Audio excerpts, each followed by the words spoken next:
what we should do is to start back about the real possibility of time travel, because I think it's important for people to realize that it's not something that just I came up with. It's actually something that's based on solid physics.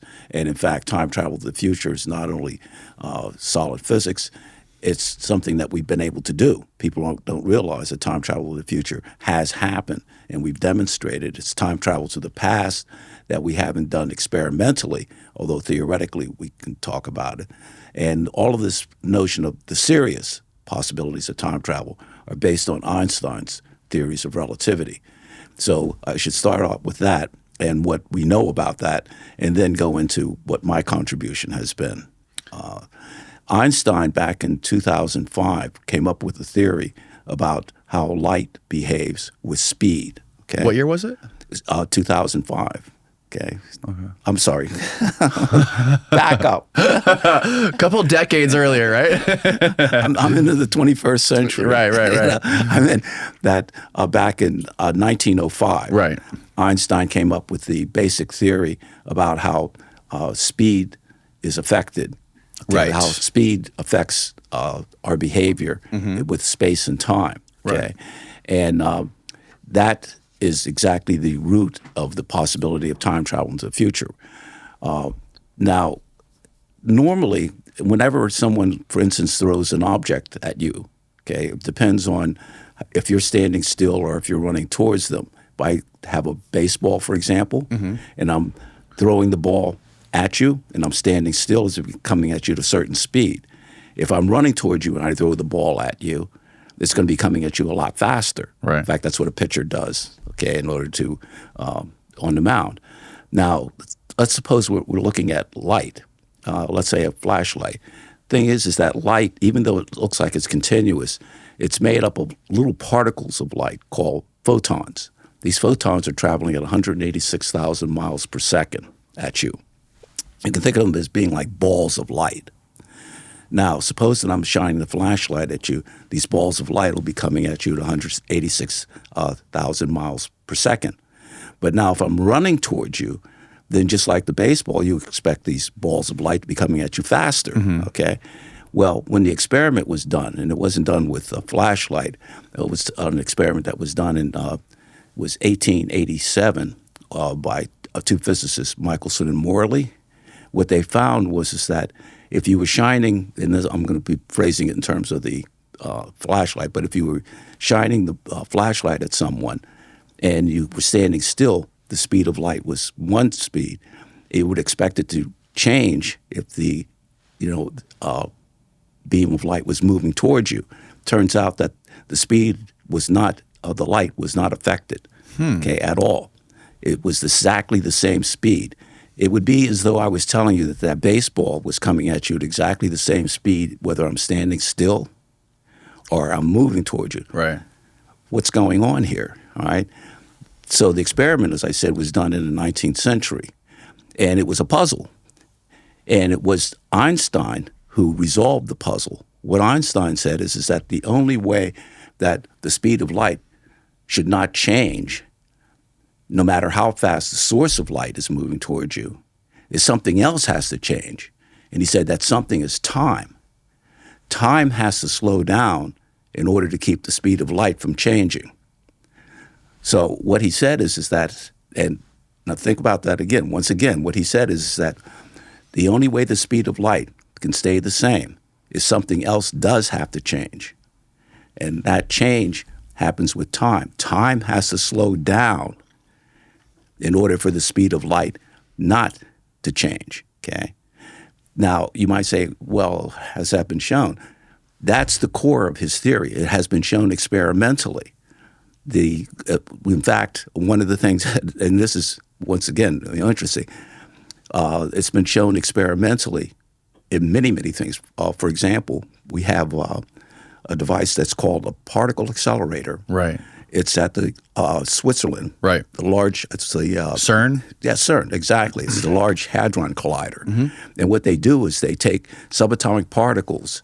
These subatomic particles can travel at all kinds of speeds, okay? Now, what happens is that some of these particles, they disintegrate after a very, very short period of time. what they do is they find out that if they speed up these particles in these accelerators, they can get these particles to actually live longer than they normally would. What does that mean? That means that their internal clock, think of these particles as having a lifetime. Right. And their normal lifetime is, just microseconds, okay? Right. All right, fractions of a second. When we speed it up, their internal clock actually slows down so that they actually live longer than they normally would. So moving through space at any speed automatically slows time down relative to how fast you're going? That's right. Or does it? I was under the impression that you had to be going the speed of light. No. No. Any speed. When you're in your car, when you're on a jet plane, the speed, as a matter of fact, this was shown with ordinary passenger jets. Okay, I've used the example of the Large Hadron Collider. Right, the atomic clock, right? That's right. But this experiment was done with ordinary passenger jets traveling at the speed of sound. Okay, what they did was they took this at the Naval Observatory, and people aren't aware of this. This was back in the 1970s. Mm-hmm. What they did was to take atomic clocks, which are the most precise timekeeping mechanism we have. Mm-hmm. They put one of the atomic clocks on a board an ordinary passenger jet. They put the other atomic clock stationary, okay, at the observatory, Naval Observatory. They flew the passenger jet around the world and brought it back. What they found is that when they brought it back, the passenger jet, the clock on the passenger jet, had slowed down compared to the clock that was at rest at the Naval Observatory. This happened, the passenger jet was only going at the speed of sound, okay? So this shows that at any speed, time will slow down. But the faster we go, the more time will slow down. Right. So it has nothing to do with it having to travel at the speed of light. This means that if we have rockets that can go close to the speed of light, then it would be a dramatic effect. For example, let's suppose that an astronaut has a family here on Earth. Right. Okay. Yes. And suppose that we send them out to on a passenger jet, on a rocket that's going close to the speed of light. When let's suppose that for the astronaut, it only appears that it took them 5 years to go out and coming back from their standpoint. Okay. But their clock has been slowing down. Right.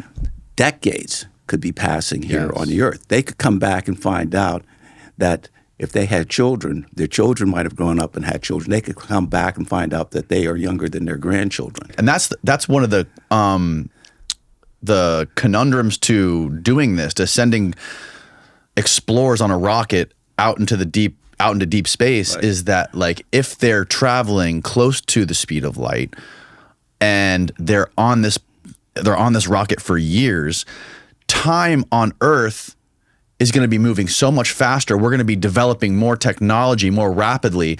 And, like, just say 20 years or 10 years into their mission, he could have a rocket drive right past him with guys that just left with a belly full of breakfast that morning. And because they advanced in technology so much. So it would be like such a waste of time if technology is just advancing that much faster on Earth to just pass them up. Yeah, well, Danny, that's a good point. In fact, there's a movie that got it right on that. It was Interstellar. Right. Yeah. Okay. Yeah. Because that's precisely what can happen, is the fact that the people who left and were traveling at very high rates of speed to get across space, it turns out that for them, even though just a few years are passing on Earth, decades were passing. Right. Okay. And that's but the interesting point is that it's real. As I said, the faster we move, the more time slows down. But no matter how fast you move, you can't make the clock turn back. Right. Okay. You can only go into the future. And once again, we've demonstrated that experimentally. That's real. So one of the things that I want people to understand is time travel to the future is not only theoretically possible, it's done. It's been tested. It's been tested and it's been done. Mm-hmm. We just haven't done it on a very rapid scale because we don't have rockets yet that can go close to the speed of light. So with the plane that was traveling around the Earth close to the speed of sound, what was the time difference between that clock and the clock that was on the base? Oh, it was only fractions. I mean, it was was only could be measured by the atomic clocks. Okay, that was part of the problem. Oh, so it was only fractions of a second. It was only fractions. That's the reason why it didn't make it into the New York Times. Okay, it was because of that. But that's unfortunately it should have, because it demonstrated what Einstein said, that time slows down for a moving clock, and that it was only a matter of speed, that it doesn't show up dramatically. Okay, but that's why the atomic clocks were used, because it wasn't measurable on a larger scale. But once again, as I said, even when you're on an ordinary passenger jet, time is slowing down for you, but not enough that it's noticeable. But now when they were using astronauts, it becomes even more, because they're traveling a larger fraction of the speed of light, okay, than a passenger jet. Than a plane, right. Right. And aren't the satellites that are rotating the Earth traveling? That's right. How fast are they going, do you know? I'm not sure about how fast they could particularly be going, but the thing is that it's happening even for the satellites. But now you might say, well, then can we never go back to the past? Well, we can, but not with that. Now, everything that we've been talking about to this point is called the special theory of relativity. Right. So once again, in 1905, the special theory of relativity was developed by Einstein to show, and it showed that time is affected by speed, and it allows for the possibility of the future. Time travel to the past is also possible, but it depends now on a whole different concept. It has to do with gravity. Now, Einstein, reason why did gravity get her into this? Well, it's because of the fact that Einstein felt that everything should be limited by the speed of light. That is to say that light is the ultimate speed limit. All effects shouldn't be able to be going faster than the speed of light. Now, why is this a problem? Well, let's come back to something that goes back to Newton. The Earth going around the sun. What keeps it in orbit is gravity. The gravitational force keeps the Earth in orbit around the sun. Now, let's suppose that there was a cosmic catastrophe that somehow destroyed the sun. Okay. Light takes 8 minutes to get from the sun to the Earth. Okay, that's how long it takes to go that 93 million miles. That means that if the sun was destroyed here on the Earth, we would still see the light coming from the sun for 8 minutes. This is an interesting point. When you look out in the sky and you see the sun, throughout your entire life, you're never seeing the sun the way it is now. You're seeing the sun the way that it was 8 minutes ago. This happens for objects, all stars. The sun is just a star. Right. For instance, stars that are 1,000 light years away from us, if that star was destroyed, it would take 1,000 years for us here on the Earth to see it. We would not see the star at the moment it's destroyed. Wow. We'd only see The light would still be there for 1,000 years? You got it. All right? So if the sun were destroyed, it would take 8 minutes for us to see that happening. And that would be us seeing it being destroyed would be 1,000 years in our future. Well, for a star, For a star. but for the Earth, For the sun would be 8 minutes. 8 minutes in our future. Now, but here's where the paradox comes in. According to Newton, gravity travels instantaneously from the sun to the Earth. In other words, the effect of the keeping us in orbit, that's instantaneous. What do I mean by that? That means that if the sun were destroyed, according to Newton, since gravity shuts down immediately, we wouldn't have anything that was holding us in orbit. So we would have the following weird effect. We would see the sun sitting out in the sky, but we would be hurtling off into space because there's no gravity to keep us in orbit. So it would be, what's going on? I mean, if we were thinking about it, because of the fact that we're still seeing the sun, but we're flying off into space. What this implies is that gravity, according to Newton, travels faster than the speed of light. Oh, wow. Okay? That's important. And Einstein said nothing, including gravity, can travel faster than the speed of light. That's important. So what he wanted to do was to modify his theory to come up with a more general theory In fact, that's the name of the general theory of relativity, in which gravity was limited. Okay, so he developed that theory. But when he did that, what he found is that in order to get gravity to do that, in other words, he developed a concept that gravitational force is not really a force at all. It's a property of space. Now, this is a concept that I'm going to have to go back and explain a little bit. There's a simple way of doing it. Imagine that right here we had a rubber sheet, Okay. taut rubber sheet. Okay. And suppose that I had a bowling ball on that rubber sheet. It would be bending the rubber sheet. Right. Okay? And suppose that what I did was I had a marble that was on the rubber sheet, and I released the marble. The marble would move down to the bowling ball. Now, suppose that the rubber sheet is there, but it's transparent. Okay? Just say it's a transparent piece of rubber sheet. Okay. All you could see is the bowling ball and the marble. So I release the marble. The marble moves down towards the bowling ball. But what you would say, because you can't see the rubber sheet, is you would say, oh, somehow this bowling ball is pulling on the marble. Okay? Because those are the only two things you could see. Yes. All right? Einstein said that is exactly what's happening in real space with the sun and the earth. The sun is like the bowling ball, and the earth is like the marble. What's happening is that the sun is bending the empty space around it, but we can't see that bending of space. Oh. All we can see is the earth and the sun. Now, let's go back to the marble again. Suppose I take the marble and I give it a little bit of a sideways motion. And you could do this at home if one wanted to, okay? You like could a funnel, maybe? Yeah, you could get the marble to sort of move around the bowling ball, okay? If you just gave it, it's like a skater on a roller derby ring, okay? That's what's happening with the earth and the sun.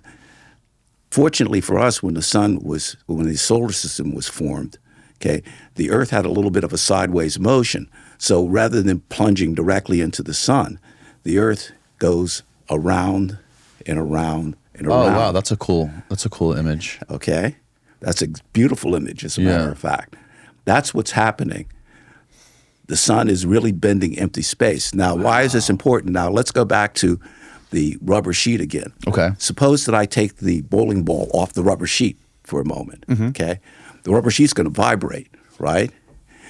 And so that vibration is going to move from the bowling ball up to the marble.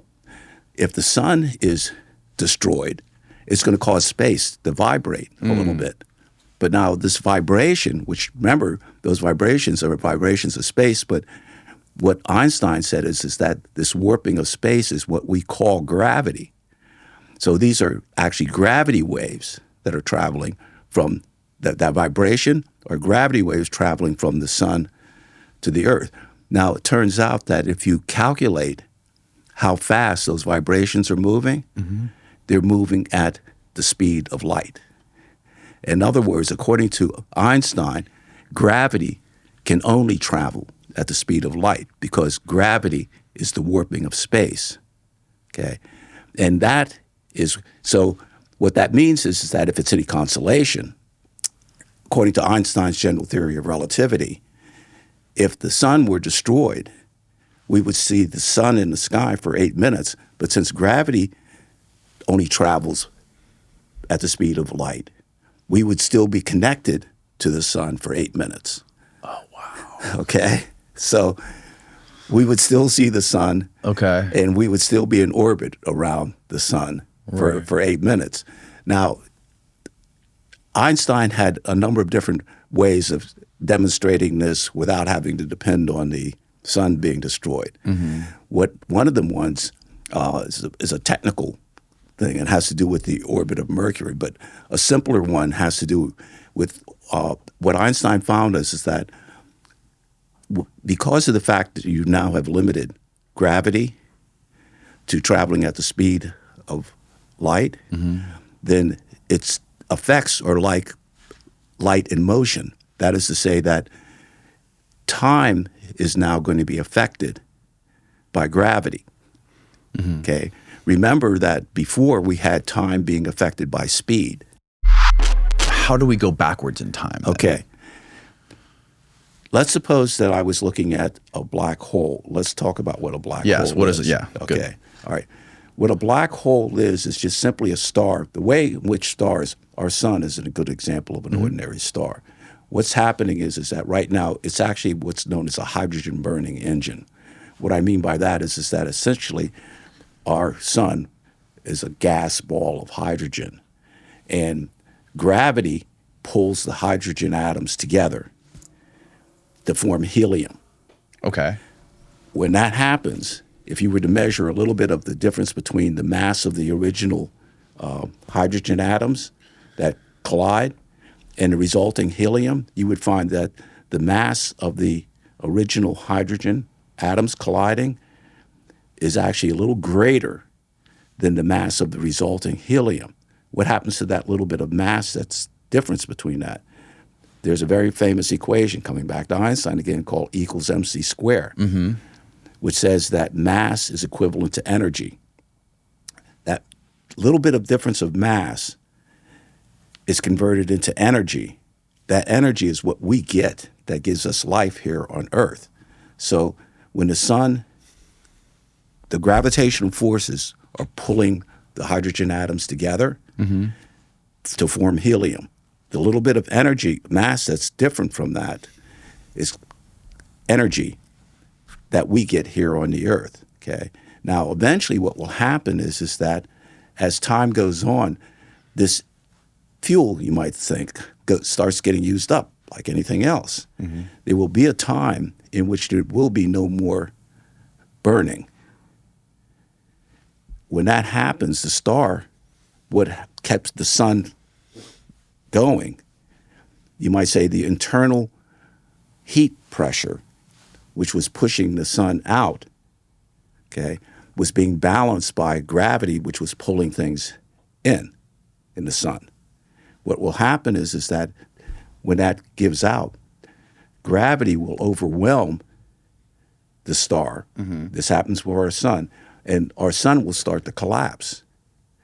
Now, if we look at stars that are a little bit more massive than our sun, when they start to collapse, gravity starts getting greater around the star. Now, you don't think about it, but the fact is that light, in a sense, you might say, has some sort of a mass equivalent. It has, weight, essentially. So as gravity gets stronger, light will find it harder to get out of the star. There will come a point when the star starts to collapse to a certain point where the gravity of that star becomes so great that the light that tries to get out of the star gets pulled back to the star. Okay. So imagine that you're standing outside and the star is collapsing. And all of a sudden, all of the light that tries to get out of the star gets pulled back to the star. What will you see if you're outside the star? You'll see it like it winks out because you can't see it anymore. Right. That's a black hole. A black hole is just simply a star that has collapsed to a point where the gravity is so great around the star that all the light that tries to escape gets pulled back to the star. And so all you would see is a black hole in space because all the light gets pulled back to the star. So going back to your clear rubber sheet analogy, so it would be the equivalent of like a hole being poked in it? It's right. That's right. Okay. It gets so steep, you might say. Got it. It breaks through. Okay. Right. Very good. How do we actually explore black holes and study them? Well, the original way that we did it was indirectly because you can't see the black hole. But it was with what were known as binary stars. These are stars that are very common. What they are just simply stars that are orbiting each other. And one of the first of these was a star that was called Cygnus X1 in the constellation Cygnus. Yes. What it is that it was a white dwarf star, that was in orbit essentially around a black hole. Now, the gases from the star, I'm sorry, not a white dwarf, it was actually a blue giant. sorry. It was a blue giant. There are stars, I'm thinking of other systems that have that. But the particular one I'm thinking about, Cygnus X1, what it was a blue giant star. How big is that compared to the sun? If you had a blue giant star, it would swallow up all of the inner planets in our system. So the sun's here, the blue giant star would be bigger Than our whole solar system. Yeah, right. It would. It would be. It would, in other words, a blue giant star would be that big. Okay, so the thing, and it has a blue cast to it. That's why So the thing is that what happened, however, is that we could actually see a wobble of this blue giant star. We couldn't see what was causing it, but the gases of the blue giant star were being funneled into an invisible companion, and it created a halo. You might say the gases heated up. Oh, wow. As they orbited the invisible companion. And so even though we couldn't see the inner side of the invisible companion, we could see the halo. That's how we knew that was the first black hole. So it's like rotating around a black hole? This blue giant star is, essentially orbiting. So eventually it's going to go into the black hole. Eventually all the gases will be pulled in and the black hole will get bigger, by the way, as the gases are being funneled into the black hole. Right. The black hole actually gets bigger the more it takes in. Wow. Okay. That was the original one. Okay. The more recent How one, far away is that? let's see. I'm trying to remember the exact distance, but it's not close. Not close. No. Thank God. But the one that has been seen originally, that was indirect observation. That is to say, we didn't actually see directly the black hole. What we saw was the gases that were orbiting the black hole. Okay, right, because they're invisible. You just have to measure the light that's moving around. Exactly. That's exactly right. The ones that have been more recently, this is about 2017, okay, and the Nobel Prize was won for this, was the fact that they now have direct observation of a black hole. You might say, how was that? Right. Well, suppose that you actually have two stars that are orbiting each other, okay, and imagine that as they're orbiting, their orbits become closer and closer and closer, okay? And they smash into each other, okay? When they smash into each other, what they do is they cause these ripples in space that we were talking about, called gravity waves. Remember, gravity waves are actually just ripples of space. Okay. So if you have the two stars orbiting and then colliding with each other, they will actually cause a vibration of space.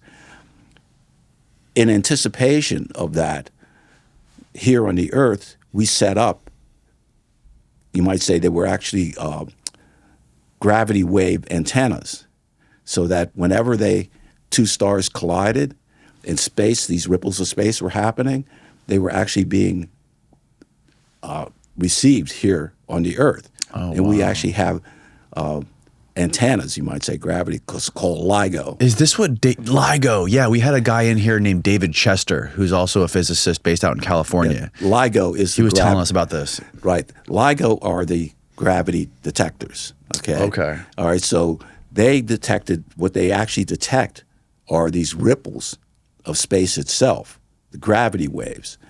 And so we're able to actually observe the black hole itself directly. And now these things, from what I understand, the LIGO technology can create earthquakes or detect earthquakes or something. In principle, they something to do could. with earthquakes, he was saying. But their primary purpose was to detect gravity waves from space. That's what they were set up to do.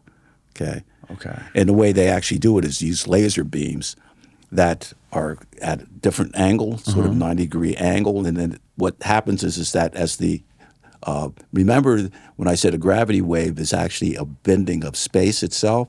So imagine that you have a laser beam that's going this way and one that's going this way, and imagine a gravity wave is coming in. It's going to change the distance because gravity waves are a warping of space itself.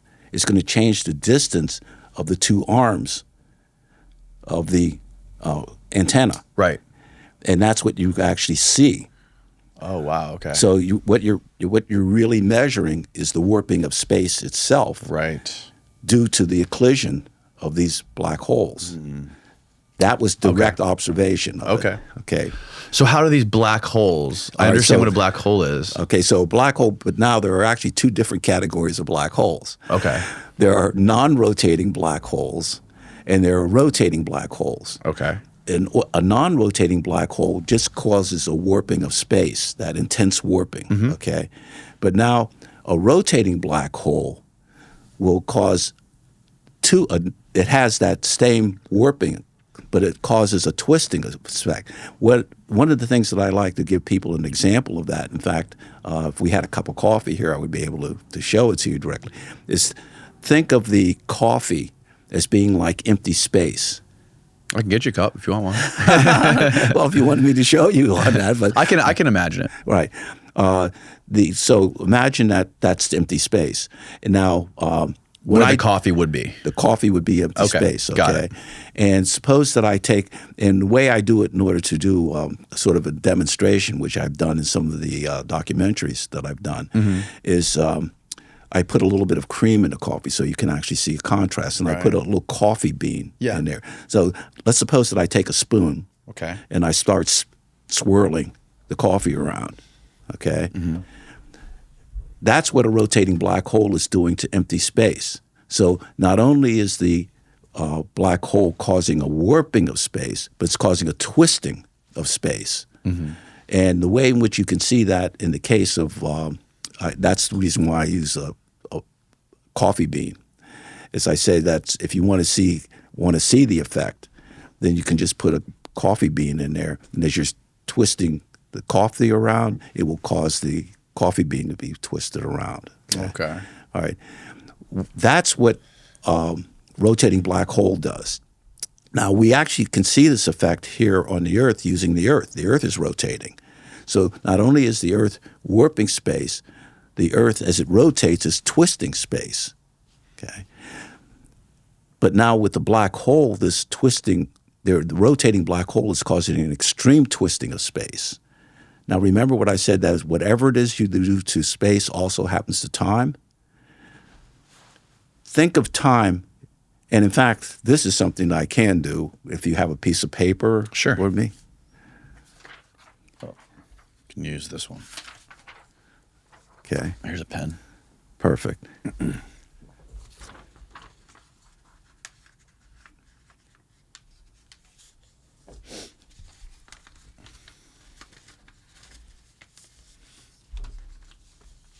Now, what I'm going to do on this strip of paper is draw a timeline. Okay.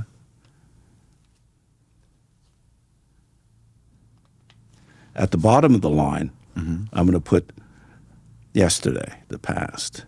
Okay. At the middle of the line, I'm going to put the present.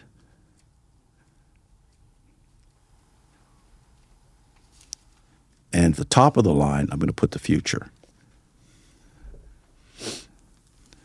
Now, throughout our entire life, this is the way we experience time. Okay. Yesterday, here, doing the podcast today, and tomorrow. Okay. Now, this is space, remember. This timeline is in the space of the paper. Okay. Perfect. The timeline is in the space of the paper. So you might say this is space and this is time in the space. Okay. But now suppose that I had an object that was rotating space.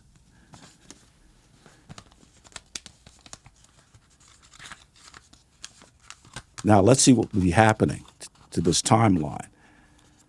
This is yesterday. I continue along to today. Okay? I continue along to tomorrow. But look what I've done. I've twisted space so that it has twisted time into a loop. And so what can I do? I can go from the future to where? To the past. Right. So by twisting space, I can twist time into a loop. And in fact, if you read scientific papers that talk about that, physicists don't like to openly talk about going back in time. They use the term CTCs, closed time curves. Closed time curves. Closed time curves Okay. refer to the fact that if I have an object that's rotating space, it can cause closed loops in time. And these closed loops in time can lead to the possibility of time travel to the past.